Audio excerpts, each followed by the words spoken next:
Accelerated by Compass is the premier accelerator program for Bitcoin mining sites at any stage of development. Our managed services provide expert guidance in site procurement, construction, energy agreements, and mining operations. Compass helps clients meet timelines and expectations for operational excellence, from greenfield to retrofits and everything in between.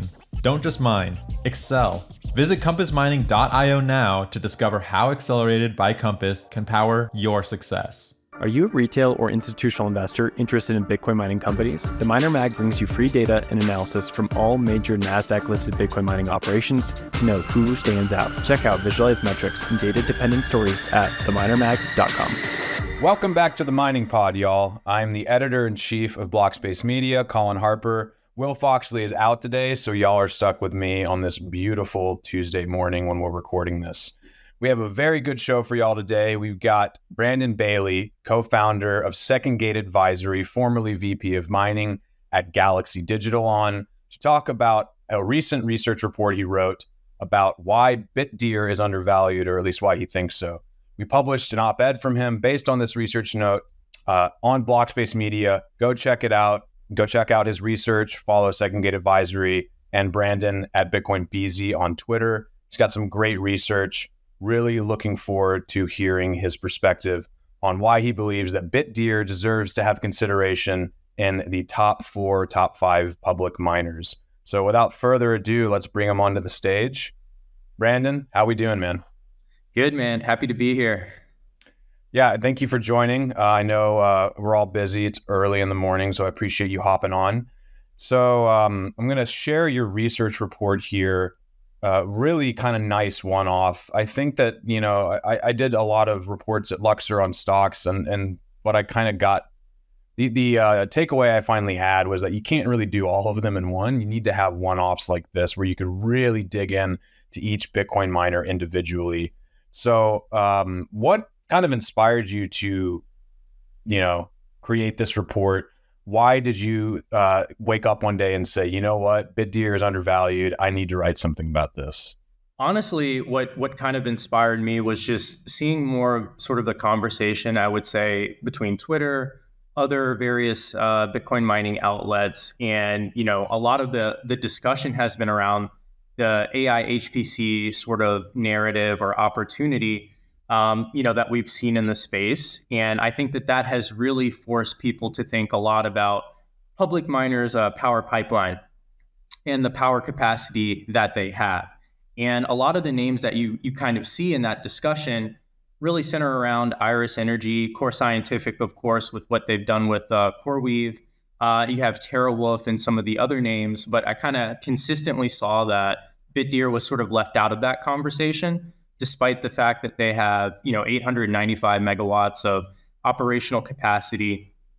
And they also have this massive power pipeline as well. And so I wanted to try to spend some time digging into that business, exactly what they have, and try to paint the picture for the opportunity of Bitdeer. I also think that a lot of the other companies have tremendous coverage. There's a lot of people covering those names. I just think that Bitdeer is a little bit of a lesser known story, but one that has very compelling upside or one of the higher ceilings, and wanted to just try to unpack that for people. So before we hop into the megawatt pipeline, I want to kind of follow this thread. Why do you think it has been so undercovered and so under allocated in terms of the market, right? I'm going to partially maybe answer this question, but just like a few leading questions to tack onto that.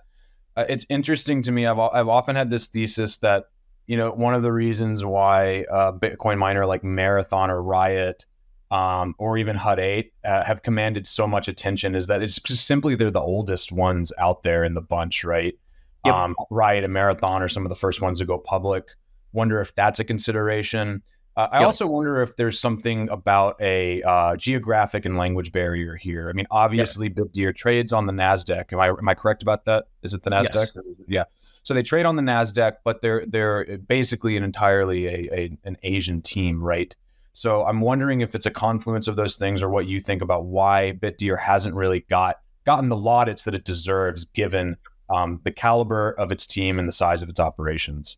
Yeah, I think it's definitely a number of those factors. I think a lot of it stems from the fact that it is one of the newest publicly traded Bitcoin miners. So it hasn't been publicly traded for that long. They did, I think it was a SPAC, I believe, back in late 2023. So it hasn't even had necessarily a full year of being a publicly traded company on the NASDAQ. And I think as a result of that, right, it doesn't have the same level of equity research coverage, right? Names like Marathon, Iris, these guys have been publicly traded for years. So their story has been out there. They have more coverage as it goes with the investment banks and equity research desk.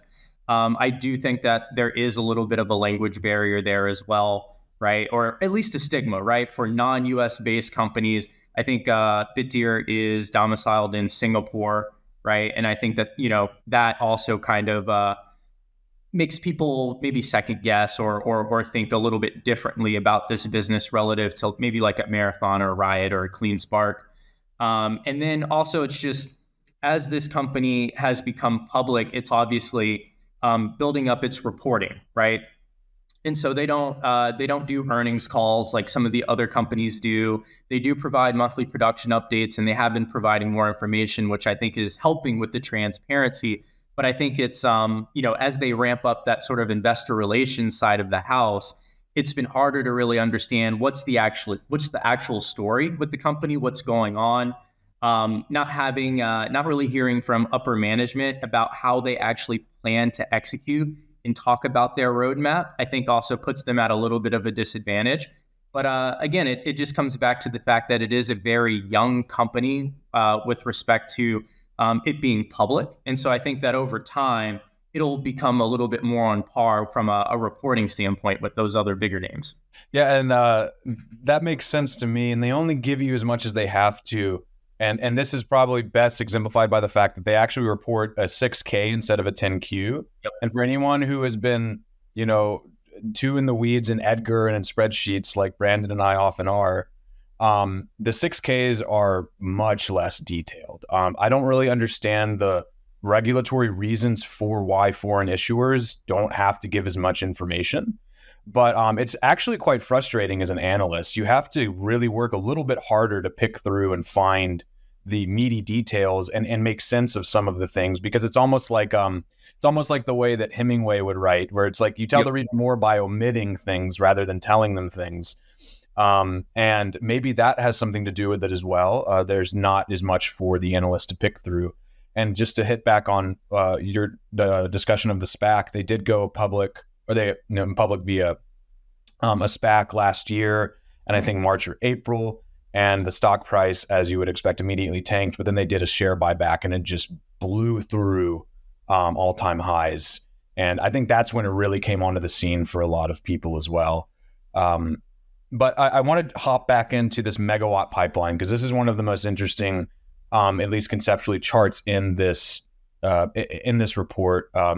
So walk us through exactly what we're looking at here in terms of the current capacity versus the 2025 year-end estimated development. Yeah, absolutely. So what I did in this chart and what I ultimately was trying to highlight is, when we think about near-term pipeline and near-term capacity for miners, I wanted to try to paint a picture of what that actually looks like for sort of the comp set of the space. And so what I wanted to highlight was, one, just how much power capacity Bitdeer already has online. And I'm not sure that the market really appreciates that aspect, but 895 megawatts, almost a gigawatt of power already operational, is pretty substantial. A lot of that power capacity is directly attributable to their Rockdale facility, which I think is about 563 megawatts. It's absolutely massive. It's also pretty wild that Rockdale is home to some of the two largest Bitcoin mining facilities, with Windstone for Riot and Bitdeer's Rockdale facility. But I also wanted to kind of paint that context of, Bitdeer has just as much capacity today as a Core Scientific and as a Marathon. A lot of people don't think about that because their self-mining business segment is only about 7.5 exahash. Roughly, they are mostly a hosting provider, ultimately, with a lot of their capacity. But I think that that's relatively underlooked. And then even as we look ahead to next year, they have another gigawatt effectively of power capacity that they plan to energize, which is just tremendous. And, there's a lot of other companies out there, as you can see, TeraWulf, Iris, of course, Riot, et cetera, with Corsicana, they all plan to energize tremendous capacity in 2025. I actually think 2025 is going to be a massive year for mining, just because that's when a lot more energization will occur. 2024 was more of an investment year, I think, for pipeline. 2025, 2026 is really where you'll see a lot of the energization from that investment. But it really just sort of dwarfs a lot of the competition. And I think the other thing that a lot of people don't appreciate too is when a lot of these companies talk about pipeline, they're talking about 2026, 2027, 2028 energization timelines, right? It all depends on when certain power capacity is going to be approved from like a load study perspective, or when they might actually think that they can get an interconnection effectively to bring that capacity online. But having this much power be readily available in the next, call it 12 to 18 months, is significant. And given the trends that we're seeing with how power capacity is becoming scarce, that time value of money component or opportunity cost component of energized megawatts is becoming significantly more valuable. And again, I just think it's something that the market hasn't really appreciated. Just to contextualize a little more what Brandon's saying here. So obviously we see that Bitdeer has, the largest and one of the largest current megawatt capacities under management. And so at the very least, you'd expect it to be on par with CleanSpark, who has, I think, almost triple the market cap. I want to say 3 billion.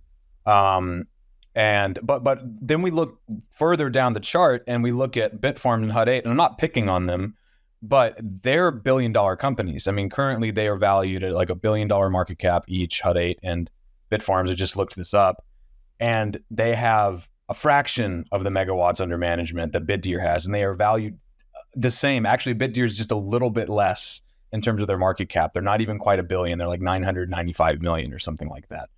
And I think this plays directly into your thesis. If we are valuing Bitcoin miners on a purely megawatt under management basis and looking at their ability to turn megawatts into revenue, then you would expect the market to catch up with, or Bitdeer to catch up with the rest of the market based on what they currently have.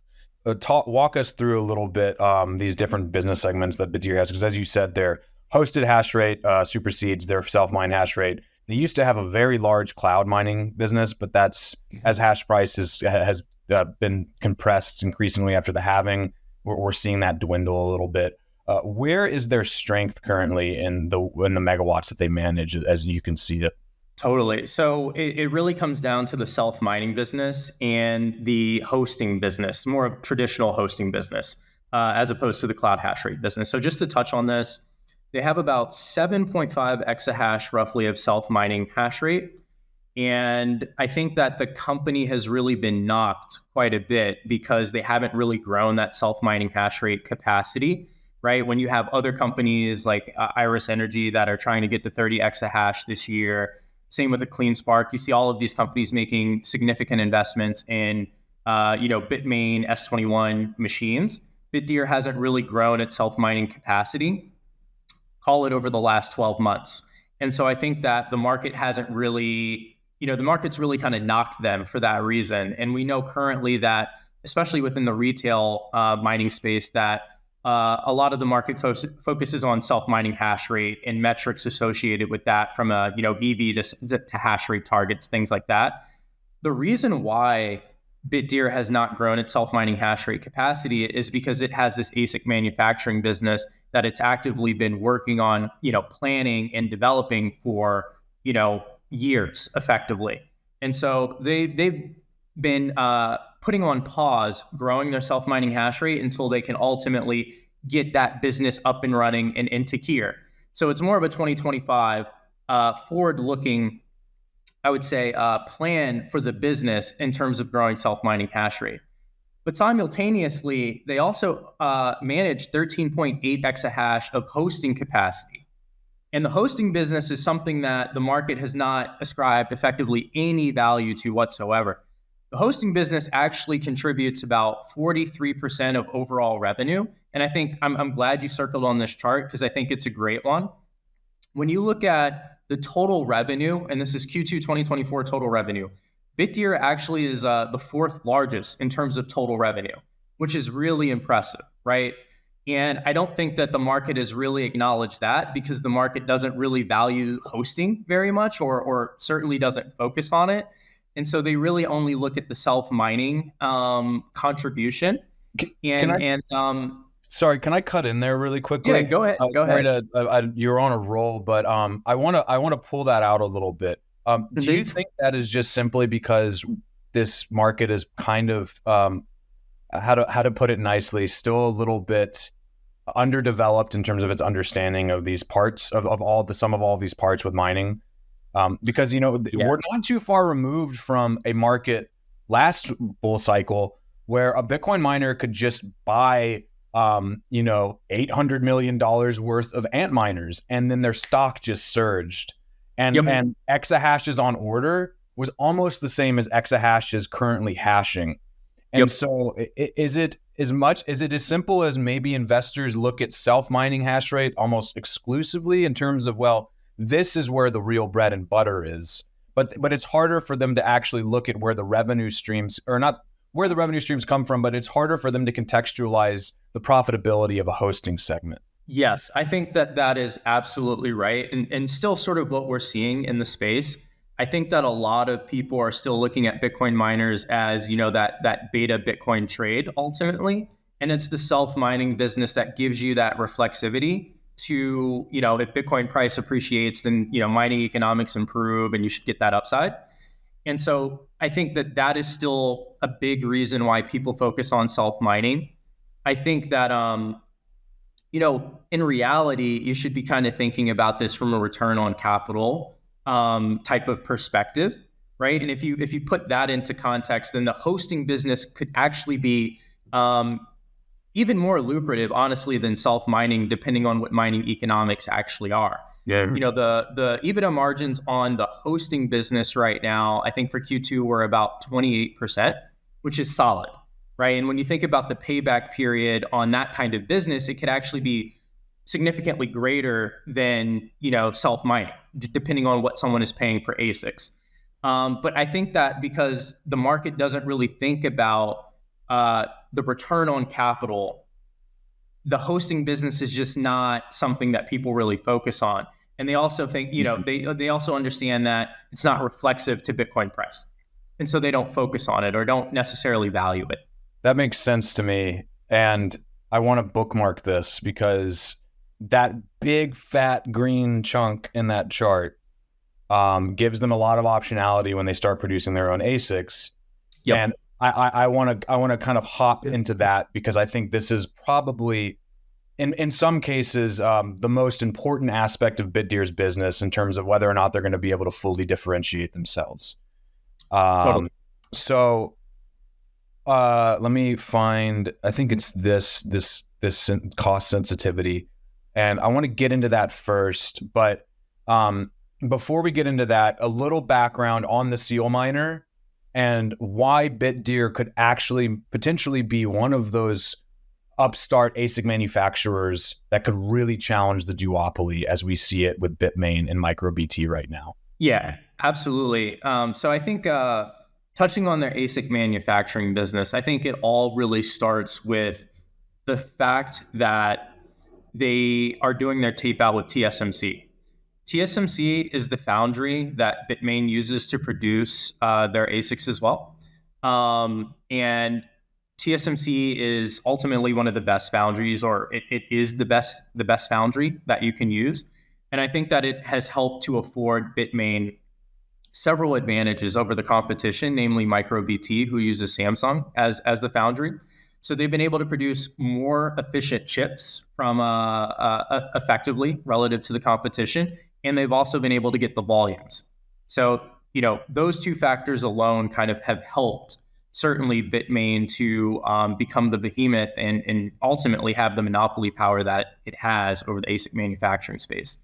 So With Bitdeer being able to use TSMC's foundry, if they're able to get this allocation, that capacity, it sort of puts them a little bit more on a level playing field with Bitmain, where the real differentiation will ultimately come down to chip design.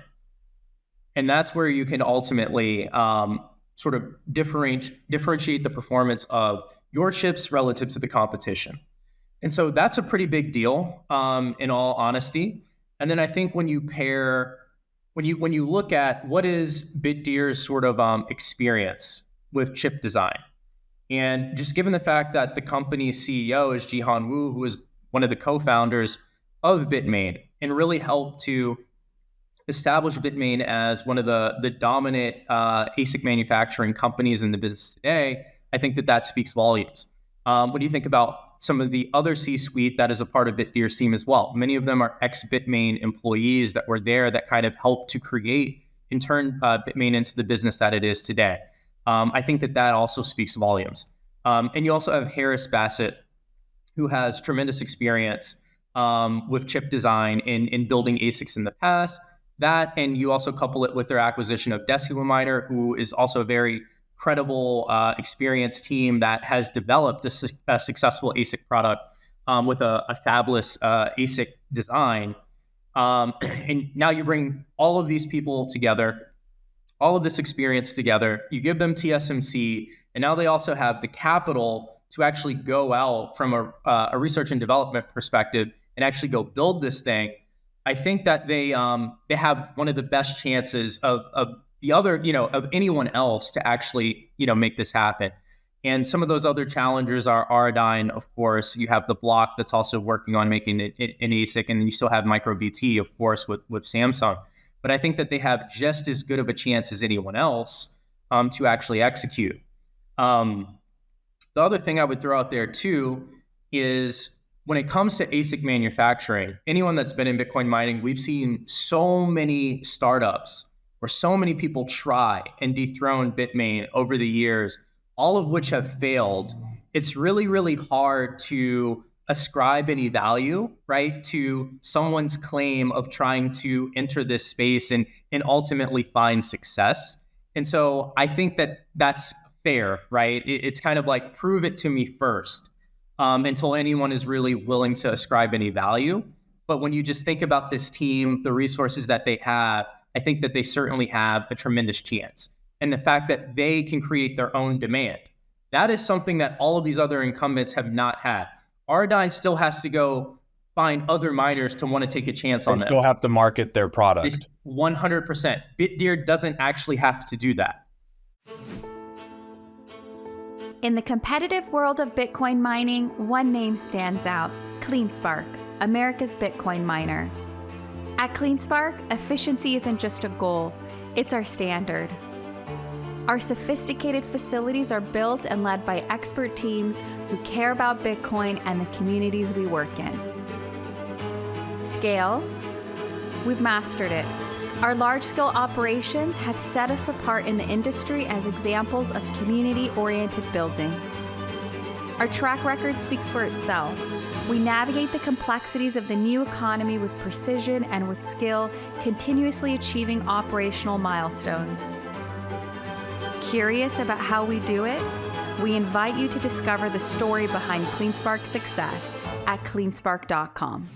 Man, there's so many threads to pluck here. I want to back up before we get into the last point that you just made about they are their own customer, which gives them, as you pointed out, huge discount to spot for the hash rate that they're creating. But I want to back up and first just recap. It seems like there are kind of like three main considerations for why they have an edge. Number one is the expertise with former Bitmain employees. Number two is the fact that, or I should say, the three things that you kind of need to stand up a successful ASIC manufacturing business. Number one, you need to know the process to actually manufacture them. And as part of the process there, they have the former Bitmain team. The Deciminer acquisition is going to help with the actual logistics of mass producing these. And you need to get the chip allocation which is not easy to do because you're competing with global, Fortune, 100 companies, and you're competing with the Apples of the world and some of the most heavily capitalized, companies that currently exist. And you also have to get the right chips. TSMC, as you said, is kind of the gold standard. The other point that you made there that I want to highlight that I think is really interesting is it almost appears as though, or at least the way that it's positioned is Bitdeer going public and having that liquidity from the public markets and being a $1 billion public miner is going to be one of the things that gives them an edge, because otherwise this is an incredibly capital intensive endeavor. I mean, we've seen Auradine raise a Series A and a Series B. Someone fact check me after this. I believe the Series A was like 40 million and the Series B was 70. Might have been the other way around. Either way, you're talking about $110 million worth of investment, right? Yep.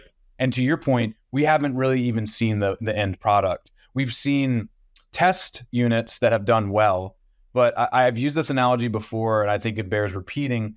That's great. It's not about getting a miner that works. It's kind of like electrical vehicle manufacturing, as Elon Musk has put it. It's about building the scale and manufacturing to actually do it at scale and produce, tens of thousands to hundreds of thousands of units in the case of Bitcoin mining. And so going back to, if they can pull this off and get all of the, if they can lick the manufacturing process and get these units produced at scale, what does this mean for their business in terms of acquiring hash rate under market value, whereas they don't have to go to Bitmain or MicroBT anymore and pay top dollar? You have this great chart in here that shows the discounts that they would see for producing these ASICs. So walk us through what mass-produced seal miners would mean for Bitdeer in terms of being able to purchase their own hash rate under market prices. For sure. I think it provides several significant advantages. One is obviously the ability to acquire hash rate at a discount. Nobody knows Bitmain's actual margins, but we have to believe that the margins are pretty strong, right? When you think back to last cycle, they were selling ASICs at $60 a terahash. They're now selling ASICs for as low as $14 a terahash. If you assume that they're earning even 20 to 30% gross margins, even at these current numbers, that's a very healthy spread. And so if Bitdeer is able to save 20 to 30% on acquiring ASICs, and ASICs are roughly 2/3 of your cost when you're talking about developing a megawatt. So the infrastructure cost and the ASIC cost, ASICs make up about 2/3 of that total cost. So if you can get 20 to 30% savings on what is, the most capital intensive aspect of you sort of, energizing capacity, that's massive. And then you scale that over a 1 gigawatt pipeline, we're talking about significant savings relative to the competition when it comes to scale or that type of scale effectively. I think the other intangible benefits for Bitdeer is on the software and firmware side of ASICs, right? So full vertical integration of the stack. So if you talk to anyone that works with custom firmware, whether it's Luxor OS or Brains OS, every Bitmain machine has sort of different components or aspects to it that make it more challenging to enable the custom firmware to ultimately operate on that set of machines. By Bitdeer building their own machines, there's a lot more that they can do with the software side that can allow them to even get additional performance out of the machines as well. There's also the ability for Bitdeer to sort of know what's coming, which is another big issue for public miners. Is Bitdeer or Bitmain doesn't talk about their roadmap or when they're planning to release a new ASIC. So you could be buying S21 Pros right now, and 2 months from now, Bitmain could announce another new ASIC product, right, that could obsolete the machine that you just purchased. And if you didn't include or negotiate a clause in your contract that gives you optionality to upgrade to that new ASIC, you're just kind of asked out. And that's historically been a big problem. And we've seen that very recently too with the XP series, right? Absolutely. S19J XP came out right before they announced the S21. And I think Corsair was one of the miners who purchased a bunch. This was part of bankruptcy proceedings.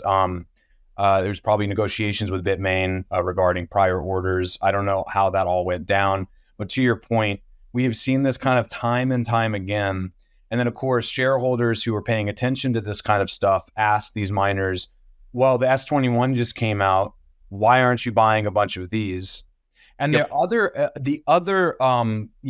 competitive advantage they have here is they are in the R&D. They know which units are going to perform better than others. Time and time again, we've seen miners buy a bunch of new machines from Bitmain and MicroBT. And not to, I don't want to highlight any models in particular or like put anyone on blast, but some of them have been duds, right? Most famously, the S17, like something crazy like 20 to 30% failure rate. These are the hiddens, these are the unknowns, these are the scary monsters lurking in the corner that most investors don't realize are there.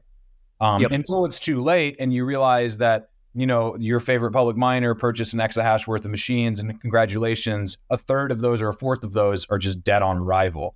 Now that's an extreme case. That doesn't really happen as much anymore. Did happen at one time with the S17. And one point that I want to highlight going back to this chart, just so that everyone, or these sensitivity tables, which are great, and just so everyone knows what's going on here. On the left, you're looking at, let's highlight this one, the SEAL2. That's the one that they're going to start mass producing this year if they're on schedule.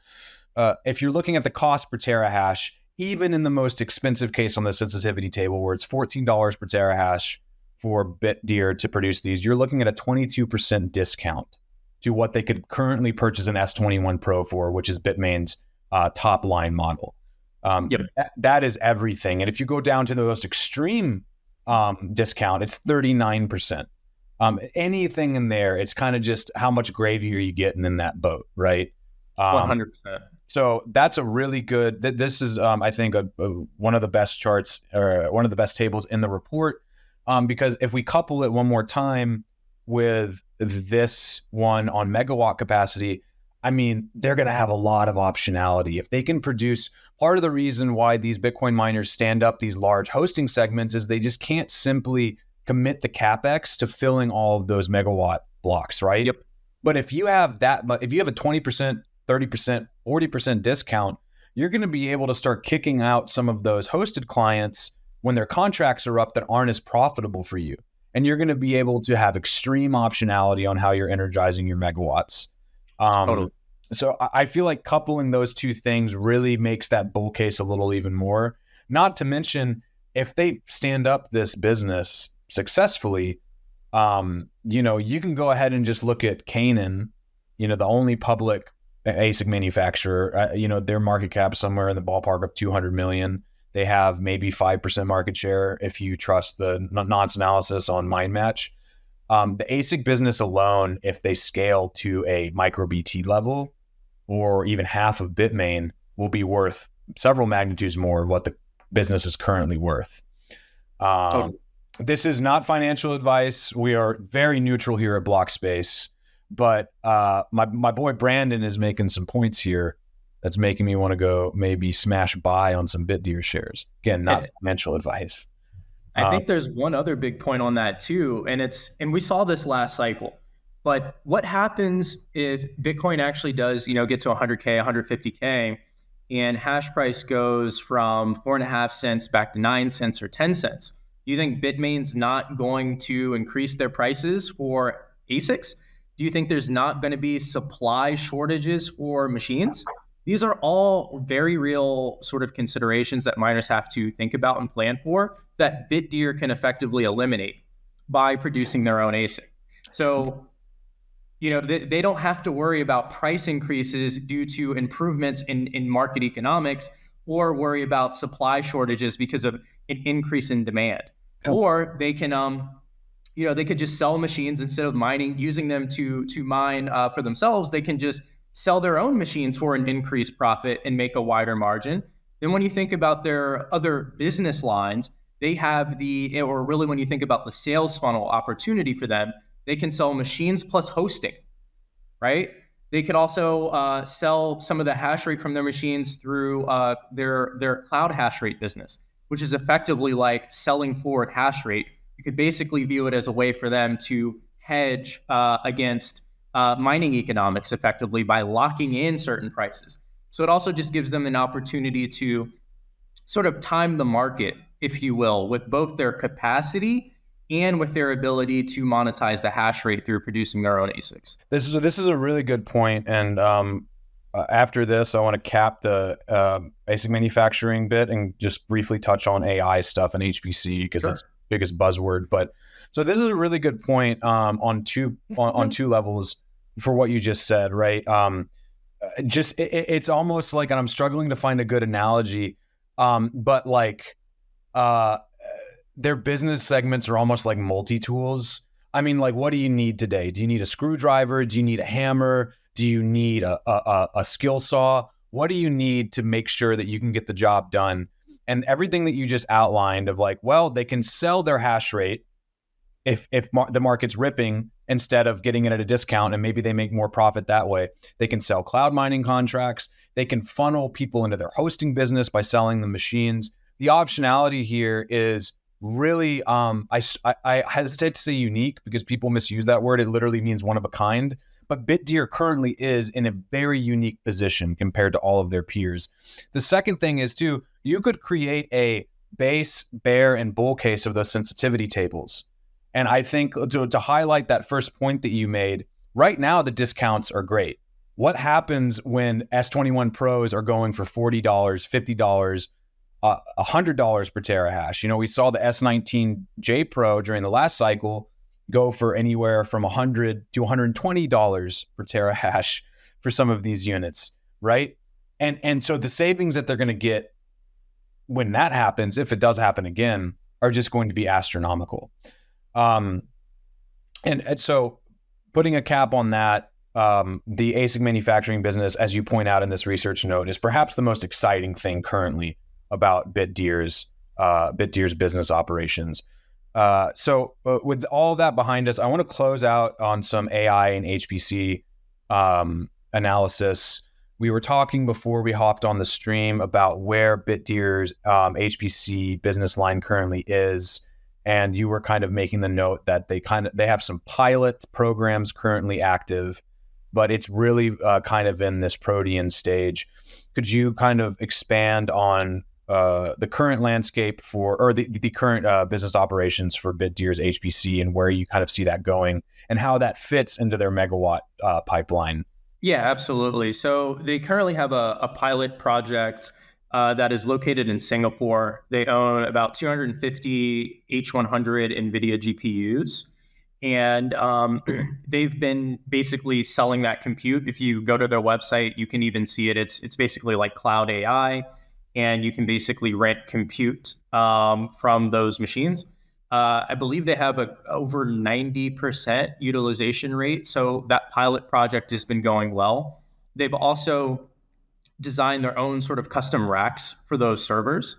And that pilot project is, I understand it, is really meant to just kind of demonstrate their expertise and competency within this realm.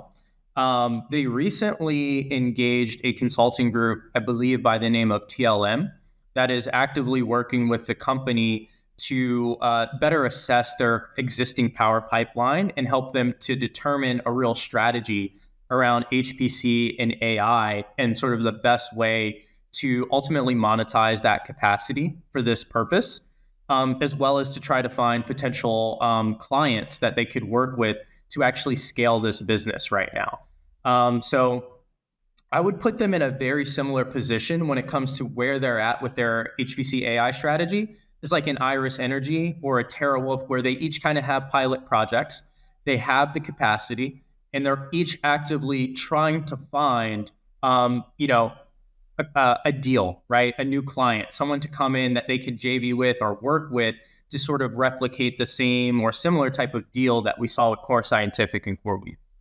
On the topic of HPC and AI, there's a cynical part of me that says this is the new Bitcoin mining in a way, or the new crypto in terms of how people view it from an investment standpoint. It's something people don't really understand very well. If they do understand it, they probably don't understand it as much as they think that they do. and it is currently very much embedded in the investment zeitgeist. And so there's a part of me, and you can see this in the share prices of some of these miners who have announced AI and HPC strategies. If you look year to date, last time I did this analysis, I think was in August, early August or late July, all of the HPC AI miners have outperformed the market compared to their traditional mining peers. But as you point out in some of your more recent social posts, and I'm going to present your Twitter account here, there's a reason for that. If you break down some of the returns on investment for these HPC business lines. So this is a really important chart to contextualize this. What this shows is the hash price that would be needed to generate equivalent HPC average lease rate, $239 per megawatt hour. And what this shows is, let's go to the S21 XP. Just let's give the miners the benefit of the doubt. They're running the most recent hardware, or we'll do S21 Pro since the XP is as I understand, not really quite there yet in terms of delivery. But with these miners would need $86 per petahash per day hash price to match the kind of revenue streams that they could see from some of these HPC business lines. Right now, hash price is about $40 per petahash per day. So could you break down a little bit some of the benefits in terms of long-term revenue and income from some of these HPC business lines? Why is it so much fatter? And is this literally kind of all, like, this is why these miners want to chase this, is it actually gives them more potential to monetize their megawatts in a way that's more profitable down the road? Absolutely. I think it all really comes down to, exactly to what you are alluding to. It's sort of the nature of these HPC contracts can be anywhere from 5 to 10, maybe even 15 years, depending on who you're working with. And so you're effectively able to lock in a rate of, $239 a megawatt hour, or if we're looking at it in hash price terms, $86 a petahash over the course of 5 to 10 years. Which is just incredibly lucrative, right? That's roughly 2 times what current mining economics are today. And there's a really high probability that mining economics today will deteriorate, right? Especially when you're talking about a 5-year timeline, because you have things like the halving. We know that more hash rate's going to come online. And so when you compare the two just at face value, it's really, really hard to ignore that kind of economic profile. And then you couple that with the fact that investors like stable, predictable cash flow, and you're able to go tell an investor, or if it's a lender, when you're thinking about getting access to capital and you think about cost of capital, you're able to go tell that provider that you've got these kinds of margins or this kind of revenue stream locked in for 5 to 10 years. That's incredibly attractive, incredibly lucrative. What that one chart doesn't necessarily take into account is the CapEx cost ultimately required to achieve those kinds of margins, which we know is orders of magnitude higher than what it is for Bitcoin mining.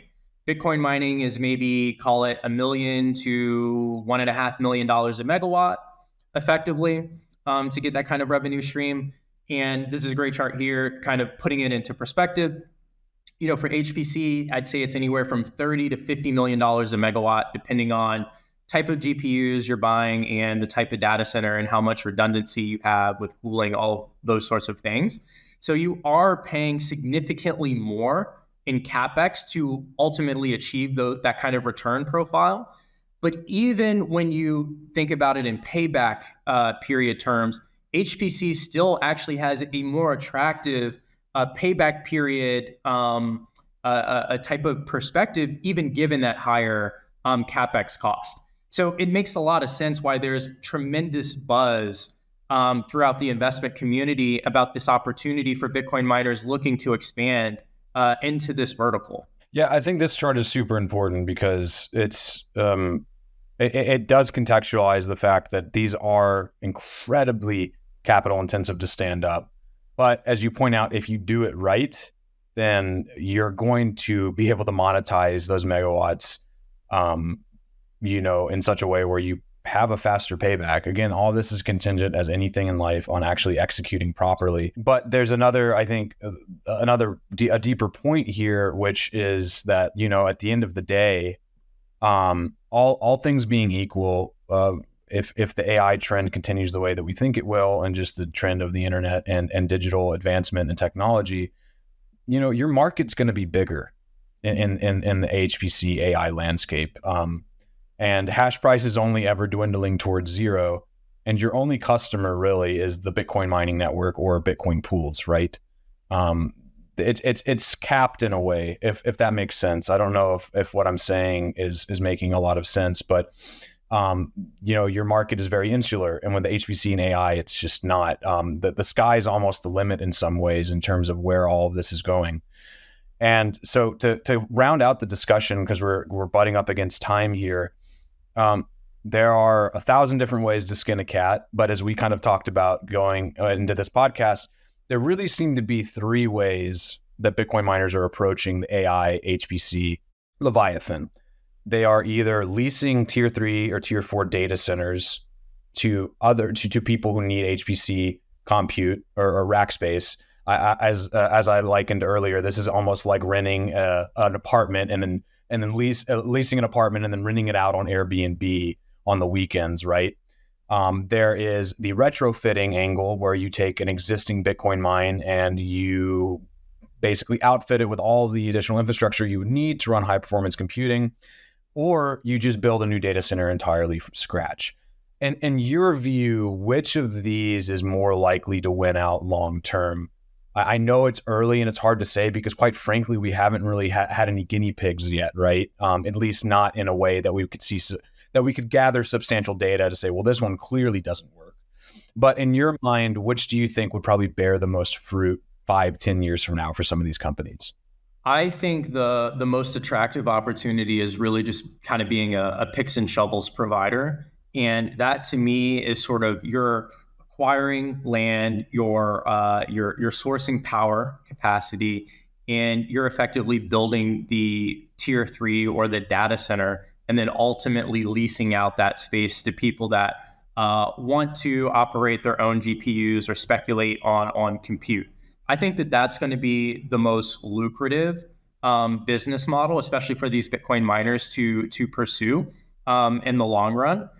I think the challenge ultimately, you talk about this a lot, and it's absolutely true, is it's the execution piece. And I think that that's what the market doesn't necessarily fully, I think the market is kind of understating how difficult it will ultimately be to execute on the HPC strategy. We see the numbers, we see the economics. Yes, it is very attractive, but it is hard to ultimately find the right talent and the right talent that can execute on building these kinds of data centers. A lot of the existing mining companies don't have that talent on staff and have to go procure that talent ultimately. And then when you think about what you have to sell to the market, it is a little bit of a chicken and the egg problem. Because imagine if you're Google or you're some large tech company, why would I want to basically bet on you to build this massive data center and invest hundreds of millions of dollars when you've never done this before? And the only thing that you've built is a 2 megawatt pilot project. And we're talking about, building a 50, 100 megawatt or larger data center. That's a hard sell, in my opinion. That's really, really hard to overcome. I think that's what is I think that's the biggest challenge right now for each of these mining companies that isn't Core Scientific. And it really doesn't make any sense to spec build a tier 3 data center. So that's to say, you're going to go build this data center without having any kind of anchor tenant. It's extremely expensive to do that. And if all goes wrong, then you've kind of screwed yourself. And so I just think that we're kind of in this chicken and the egg problem with a lot of these miners. And it's going to be interesting to see who can ultimately cross that threshold first.